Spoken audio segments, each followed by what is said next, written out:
حضرت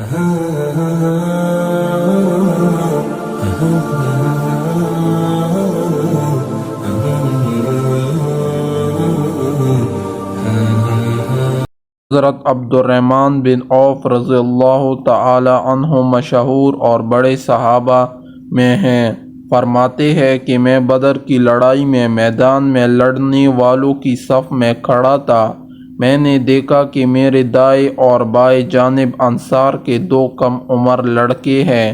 مجھے یہ خیال ہوا کہ میں اگر قوی اور مضبوط لوگوں کے درمیان ہوتا تو اچھا تھا کہ ضرورت کے وقت ایک دوسرے کی مدد کر سکتے۔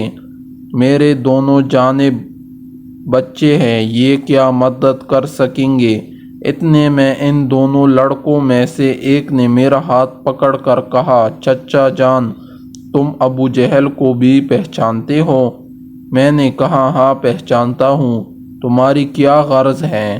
اس نے کہا، مجھے یہ معلوم ہوا کہ وہ رسول اللہ صلی اللہ علیہ وسلم کی شان میں گالیاں بکتا ہے۔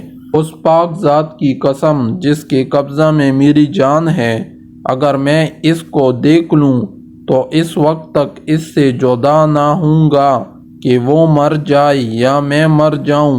مجھے اس کے اس سوال اور جواب پر تعجب ہوا۔ اتنے میں دوسرے نے یہی سوال کیا اور جو پہلے نے کہا تھا وہی اس نے بھی کہا۔ اتفاقاً میدان میں ابو جہل دوڑتا ہوا مجھے نظر پڑ گیا۔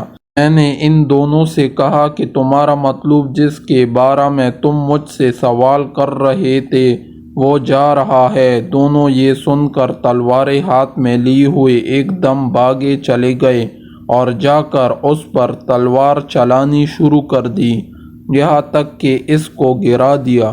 فائدہ: یہ دونوں صاحبزادے معاذ بن عمر بن جموح اور معاذ بن افرا ہے۔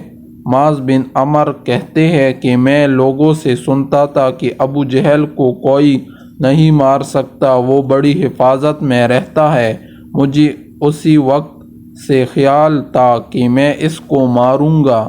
یہ دونوں صاحبزادے پیدل تھے اور ابو جہل گھوڑے پر سوار تھا، صفوں کو درست کر رہا تھا۔ جس وقت عبد الرحمن بن عوف نے دیکھا اور یہ دونوں دوڑے تو گھوڑے سوار پر براہ راست حملہ مشکل تھا، اس لیے ایک نے گھوڑے پر حملہ کیا اور دوسرے نے ابو جہل کی ٹانگ پر حملہ کیا، جس سے گھوڑا بھی گرا اور ابو جہل بھی گرا اور اٹھ نہ سکا۔ یہ دونوں حضرات تو اس کو ایسا کر کے چھوڑ آئے تھے کہ اٹھ نہ سکے اور وہی پڑا تڑپتا رہے، مگر معوذ بن افرا ان کے بھائی نے اور ذرا ٹھنڈا کر دیا کہ مبادا اٹھ کر چلا جائے، لیکن بالکل انہوں نے بھی نہ نپٹایا۔ اس کے بعد عبداللہ بن مسعود رضی اللہ تعالی عنہ نے بالکل ہی سر جدا کر دیا۔ معاذ بن عمر کہتے ہیں کہ جس وقت میں نے اس کی ٹانگ پر حملہ کیا تو اس کا لڑکا اکرمہ ساتھ تھا، اس نے میرے مونڈے پر حملہ کیا جس سے میرا ہاتھ کٹ گیا اور صرف کال میں لٹکا ہوا رہ گیا۔